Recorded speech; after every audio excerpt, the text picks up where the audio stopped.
Pada bagian sebelumnya, setelah tetua Cika meninggal di dalam ruang harta menara suci, terjadi konflik di antara Chang Jin, Zizong, Luo Feng, dan Xing Huan, di mana Chang Jin ingin menguasai harta karun menara suci untuk dirinya sendiri. Tanpa disangka dalam pertarungan tersebut, Chang Jin tewas di tangan Zizong yang mengeluarkan kartu traf terakhirnya, meledakkan Chang Jin di dalam artefak lonceng ungu kuno. Tapi pada akhirnya yang dapat hartanya malah Luo Feng. Ya, kira-kira begitulah. Lalu, bagaimanakah untuk episode kali ini? Tanpa berlama-lama lagi, langsung saja kita Lego.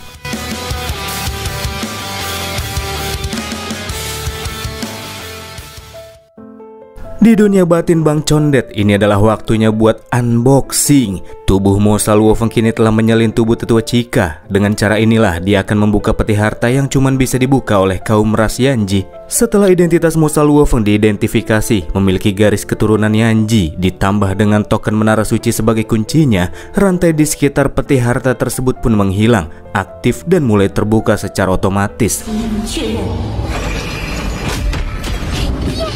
Peti harta itu berisikan 3 buah cincin penyimpanan, dan setelah melihatnya Babata jelasin kalau sekarang Luo Feng bakalan benar-benar jadi kaya. Di dalam cincin pertama terdapat kumpulan kekayaan seluruh anggota ras Yanji yang berada di bawah tingkat immortal, sedangkan cincin kedua berisikan perlengkapan dan harta para pejuang immortal dari ras tersebut. Kalau ditambah dengan peninggalan Chang Jin dan yang lainnya, maka total hadiah yang Luo Feng dapatkan sebesar 5.600 miliar Huan Yuan. Jackpot ini sih. Harta terbesar yang sebelumnya Luo Feng dapetin dari menjual pesawat Zueka saja cuma 61 miliar Huan Yuan, tapi sekarang dia malah dapetin hampir 100 kali lipat dari jumlah tersebut. Itulah yang bikin Babata senang betul. Terlebih masih ada cincin terakhir. Cincin ketiga berisikan harta pusaka ras Yanji yang bernama lengan pengunci ruang. Lengan pengunci ruang dapat mempengaruhi area hingga 1 juta kilometer. Selama berada dalam jangkauannya, fluktuasi ruang akan terkunci sepenuhnya. Jadi tidak ada yang bisa menggunakan hukum ruang ataupun menggunakan teleportasi ketika pengguna mengaktifkan pusaka satu itu. Yang jadi masalah adalah untuk mengaktifkan lengan pengunci ruang, pengguna memerlukan banyak sekali sumber daya energi. 1 menit bisa menghabiskan energi senilai 13,2 juta poin alam semesta, yang mana itu setara dengan seluruh aset kekayaan yang biasa dimiliki oleh seorang immortal tingkat Marquis. Makanya Luo Feng hanya akan menggunakan senjata pamungkas itu dalam keadaan genting. Kalau digunain sembarangan, bisa-bisa dia rugi banyak. Tak berselang lama, Xing Huan mengirimkan pesan darurat manggil Luo Feng untuk datang ke kota aliansi manusia. Ceritanya, Luo Feng kini sudah tiba di alun-alun kota aliansi, tempat yang selalu ramai. Di sepanjang jalan terlihat banyak pejuang ngumpul lagi pada ngobrol-ngobrol serius. Ketika Luo Feng tiba, dia juga sedikit mendapatkan tatapan dari mereka, tapi dia sih bodoh amat.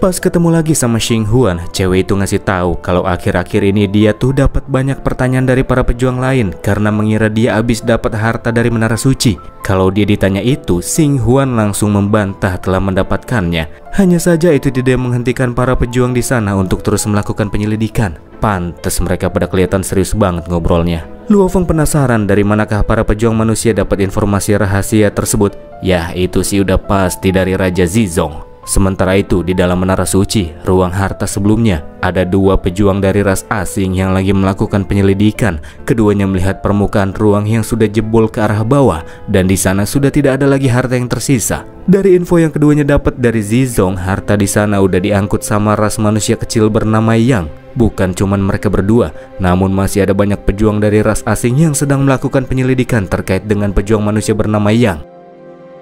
Setelah melakukan banyak pencarian, akhirnya mereka semua yang saling ngeling mendapati kalau manusia bernama Yang itu sekarang lagi bersembunyi di dalam markas pangkalan manusia. Jadi ras asing tidak bisa menargetkannya untuk sementara waktu.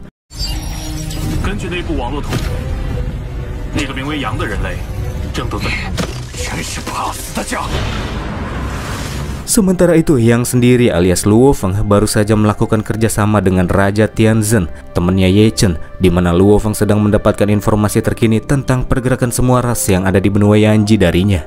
Bagi Tianzhen, berbagi informasi seperti itu sangat diperlukan. Ketika ras asing berniat jahat, maka mereka sebagai manusia harus bersatu untuk menghadapinya. Jika Luo Feng ngerasa medan perang luar angkasa itu terlalu berbahaya, terlebih Luo Feng main solo, Tianzhen juga bersedia untuk merekrut Luo Feng masuk ke dalam timnya kapanpun. Tapi ya, tentu saja Bang Condet lebih senang main solo, biar dia bisa leluasa pakai kekuatannya. Dari informasi terkini, Luo Feng mendapati jika Zizong sepertinya cuma nargetin dia saja. Syukurnya informasi tentang Xing Huan sama sekali tidak bocor.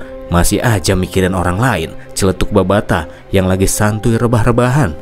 Dia ingetin Luo Feng selama berada di dalam markas pangkalan dia memang akan terhindar dari pengejaran. Tapi hal ini akan membuat para pejuang kuat dari berbagai ras di alam semesta malah makin curiga kepadanya dan berpikir kalau Luo Feng pasti memang memiliki harta karunnya. Luo Feng kemudian kasih tahu Babata kalau dia ada di markas pangkalan bukan buat sembunyi, tapi mau pakai uang 5.600 miliar Huan Yuan yang dia dapetin sebelumnya. Kalau tidak mengubah uang-uang itu menjadi kekuatan, maka Luo Feng tidak akan bisa menjaga kekayaan itu. Jadi Luo Feng bakalan belanja dulu sebelum kasih paham musuh. Babata tanya apakah Luo Feng udah mikirin cara buat memakai uangnya. Dengan wajah jahat, Luo Feng berkata dia bahkan bisa habisin semuanya. Bikin Babata kaget, jatuh dari kursi santuinya. Di sebuah gua es dingin, masih di kawasan benua Yanji. Di sana ada Zizong yang lagi kultivasi. Dia sangat paham. Dari insiden sebelumnya, Zizong sangat mengerti betapa liciknya manusia bernama Yang. Pikirnya yang itu bersembunyi sementara waktu bukan karena dia takut, melainkan sedang menunggu waktu yang tepat untuk beraksi. Inilah yang membuat Zizong juga tidak akan tinggal diam begitu saja, karena dia sangat yakin keduanya akan segera kembali dipertemukan.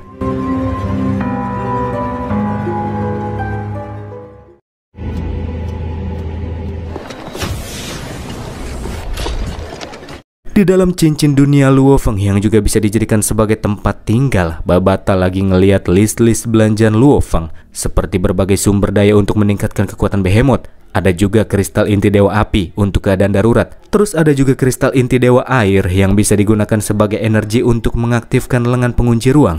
Dari semua itu yang paling mahal ialah racun Feimo. Luo Feng pakai 300 miliar Huan Yuan cuman buat belanjain racun-racun tersebut. Babata nggak nyangka Luo Feng habisin uang sebanyak itu cuman buat beli racun. Tentu saja terdapat alasan kenapa Luo Feng membelinya. Racun Feimo ini dikatakan dapat mengikis tubuh pejuang immortal. Dikenal sebagai racun ramuan mengerikan yang dibuat oleh peracik handal bernama Feimo. Sosok yang sangat dikagumi oleh Du Yao. Karena Du Yao sangat mengidolai Feimo, Luo Feng yakin kalau racun itu akan sangat bermanfaat baginya. Du Yao kemudian melakukan panggilan untuk ngasih tahu cara gunain racunnya. Cara yang paling gampang ialah Luo Feng cuma perlu mengoleskan 10 gram racun Feimo kepada bilah senjatanya. Sekali mengenai target, serangan Luo Feng sudah cukup untuk membunuh sosok pejuang yang berada di ambang batas King seperti Chang Jin. Racun yang sangat destruktif dan dapat menyebar dengan sangat cepat sampai mereka yang terkena tidak akan sempat untuk mengobatinya. Ketika Luo Feng berterima kasih kepada senior kecilnya itu, sebenarnya Du Yao juga pengen terima kasih balik karena Luo Feng udah ngasih Du Yao sumber daya buat Amo, tanaman kesayangan Du Yao. Cuman Du Yao di sini agak malu buat bilang terima kasih. Kecil-kecil gengsi. Rekan dari tim Taiwu yang ketemu sama Luo Feng langsung ledekin Du Yao. Setelah bertemu sebentar, mereka pun mengakhiri panggilan. Mereka akan melanjutkan urusan masing-masing.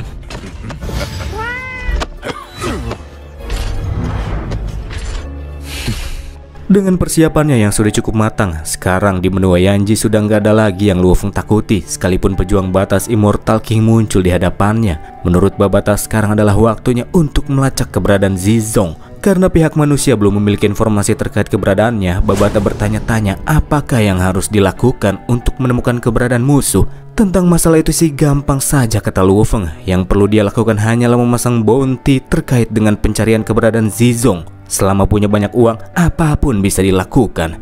Pengumuman bounty Zizong pun diumumkan ke seluruh pihak manusia. Pemberi hadiahnya adalah Yang dengan nilai hadiah sebesar 50 juta Huan Yuan. Tugasnya hanyalah memberikan titik koordinat Raja Zizong. Setelah dikonfirmasi keakuratan titiknya, maka uangnya bakalan langsung ditransfer melalui Rekber. Jumlah tersebut sangat banyak, terlebih cuma buat cari titik koordinat seseorang. Tentu saja akan ada banyak pejuang yang tertarik untuk langsung melakukan pencarian. Akhir-akhir ini Luo Feng jadi rendah hati gara-gara tidak ada yang tahu kalau dia punya harta karun. Tapi setelah musuh dari berbagai ras mengetahuinya, pasti Luo Feng bakalan jadi incaran. Itulah kenapa daripada harus menghindar dan bersembunyi, ada baiknya kalau Luo Feng menunjukkan kekuatannya. Kekuatan yang cukup untuk mengintimidasi pejuang kuat dari berbagai ras di alam semesta. Berpindah ke sebuah restoran alien, kita akan diperlihatkan NPC calon mayat baru guys. Namanya Raja Zongjian. Zhong Jian menyampaikan jika sekarang ada banyak immortal manusia di benua Yanji yang sedang menggila mencoba untuk menemukan titik koordinat Zizong. Lanjut Raja Shu Shou yang ngomong kalau hadiah dari pencarian tersebut bahkan 2 kali lipat daripada hadiah buruan Zueka untuk mencari titik koordinat Silver Wing King sebelumnya.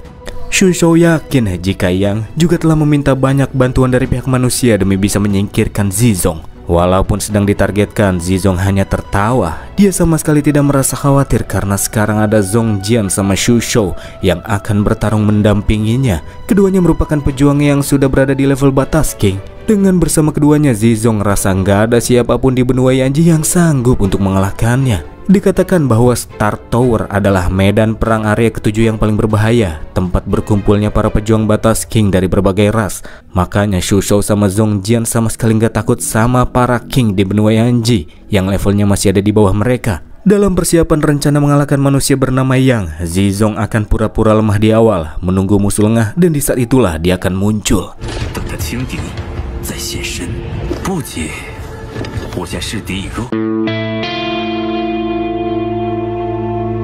Zizong ceritanya kini masih bertapa di dalam gunung es benua Yanji. Di tempat yang sama, di jarak yang cukup jauh, Luo Feng pun datang. Dia menggunakan teleportasi Xinghuan. Ketika merasakan fluktuasi kekuatan teleportasi, Zizong merasa kalau Yang sudah masuk ke dalam perangkapnya. Tepat setelah Xinghuan pergi, Babata ngasih tahu Luo Feng kalau Zizong sekarang ada di dalam sebuah gua sejauh 3210 km. Karena Zizong tidak menutupi koordinatnya, sangat jelas musuh memang sudah menunggu. Luo Feng tahu Zizong sedang memasang jebakan. Luo Feng juga tahu kalau Zizong pasti tahu kalau Luo Feng sudah mempersiapkan diri. Ya, keduanya sama-sama tahu dan sudah sama-sama saling melakukan persiapan. Sekarang tinggal menentukan siapakah yang akan meninggal dalam pertarungan tersebut. Luo Feng memulai serangan awalnya dengan mengerahkan militer serangga yang dipimpin oleh Irina. Di sisi lain, Zizong penasaran kenapa si Yang masih belum juga menyerang. Tapi tak berselang lama dia menyadari jika terdapat serangan tembakan laser super dari arah kejauhan yang mencoba untuk melenyapkannya. Energi kuat yang sempat dirasakannya terlebih dahulu membuat Zizong memiliki kesempatan untuk menghindar. Kalau nggak menghindar, sudah pasti dia bakalan mokai sebelum bisa memberikan perlawanan. Pada awalnya Zizong pengen gelut 1 lawan 1 dulu lawan Luo Feng. Tapi karena Luo Feng bawa pasukan, Zizong bakalan langsung memanggil kedua orang yang sudah dia persiapkan. Zizong akan membuat kedua pejuang batas King itu jadi tameng daging teman-teman. Sementara dia hanya akan berperan sebagai eksekutor di akhir. Zizong mulai melakukan pergerakan sambil memberikan instruksi kepada Zhong Jian dan Shu Shou untuk melakukan pengepungan dari dua sisi. Sementara dia sendiri akan mengalihkan perhatian Yang. Pokoknya rencananya desek terus musuh, jangan biarin buat napas. Ketika Zizong mendekatinya, Luo Feng yang habis masukin militer serangga dan pengen solo gelut berkata kalau Zizong pasti adalah orang yang telah menyebarkan informasi tentang dirinya dengan tujuan agar Luo Feng keluar dari kandang. Tapi sekarang malah Zizong yang ngumpet kayak kura-kura dalam cangkang. Sedangkan Zizong, dia yakin kalau Luo Feng pasti sudah membeli senjata yang cukup kuat. Makanya sekarang dia berani muncul setelah bersembunyi cukup lama. Meskipun begitu, Zizong tidak merasa takut karena sebentar lagi kedua rekan kuatnya akan segera tiba dan langsung melakukan penyergapan terhadap Luo Feng. Sekalipun Luo Feng punya senjata yang mematikan, pada akhirnya yang menanggungnya adalah kedua orang itu yang berperan sebagai tameng daging. Zizong jadi ngerasa penasaran sama kartu andalan seperti apa yang mau digunakan sama Yang setelah mendapatkan harta karun Yanji. Luo Feng nantangin Zizong buat ngeluarin jurus-jurus ulti yang dia punya. Karena kalau tidak, Luo Feng jadi ngerasa nggak butuh ngeluarin ulti juga buat ngelawan. Di saat itulah, dari arah lain muncul sebuah serangan anak panah tertuju kepada Luo Feng. Ketika menghindarinya dengan gerakan resonansi, Luo Feng yang pengen kabur malah tetap berada di tempat. Meskipun gak kena secara langsung, tapi serangan panah itu bikin teknik pergerakan Luo Feng dideaktivasi. Di saat yang sama muncul pula Shu Shou dengan tinjunya, siap untuk menghajar Bang MC. Setelah melihatnya secara langsung, Luo Feng tahu kedua musuh yang datang berada di batas King. Dari data pertempuran yang sempat dia pelajari, Luo Feng tahu kalau mereka adalah Shu Shou dan Zhong Jian. Walaupun sudah cek-cek info tentang keduanya, tetap saja aura kuat yang Luo Feng rasakan ketika berhadapan secara langsung membuat Bang MC merinding. Nunjukin kalau keduanya memang sekuat itu, guys. Sesuai rencana, musuh kini menyergap Luo Feng dari berbagai sisi. Pada situasi tersebut, Luo Feng sama sekali nggak gontai. Tanpa lama-lama diaktifkanlah lengan pengunci ruang. Ketika Luo Feng mengangkat lengannya, muncul tornado tak biasa, memberikan tekanan pada ketiga musuh di sana.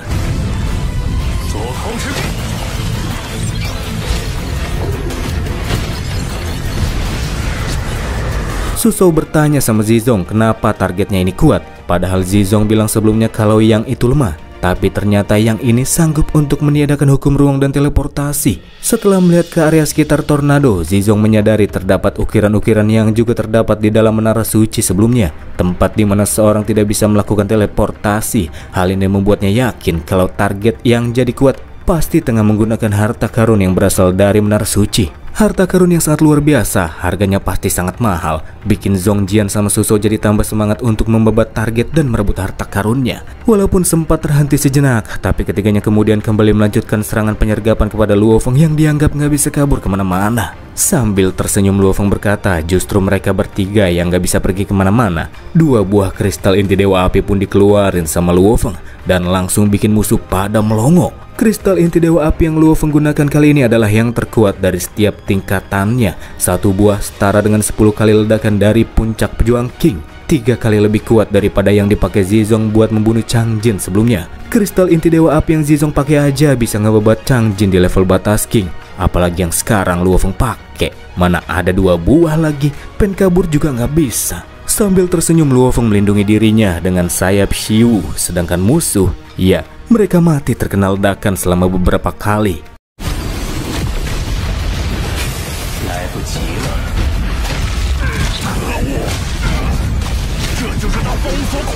Zongjian sama Shusou menganggap kalau target yang mereka lawan itu sudah gila. Dia sengaja mengunci ruang untuk melakukan bundir. Atau mungkin target yang mereka lawan percaya diri bisa selamat dari ledakan yang tercipta. Dan boom!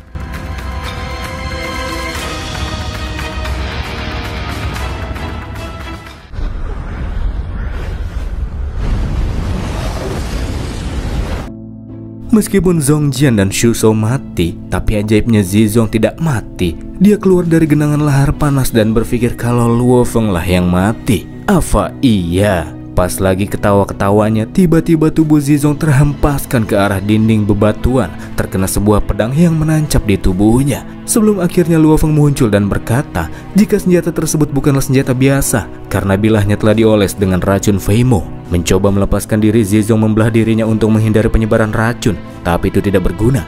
Cuma memerlukan 0,01 milidetik dan gak sampai 1 gram racun itu sudah cukup untuk menyebar ke seluruh sel Zizong dan membunuhnya seketika. Tubuh Zizong pun memudar dan dia jelas akan segera mati. Namun sebelum benar-benar menghilang, dia menyebarkan pesan berisikan titik koordinat Luo Feng. Apakah setelah ini akan muncul banyak musuh yang datang serentak untuk menargetkan Bang MC kita?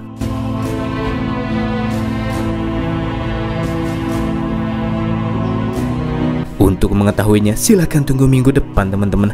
Terima kasih buat kalian yang sudah nonton sampai menit terakhir. Tetap jaga kesehatan karena lagi musim sakit guys. Stay safe and bye.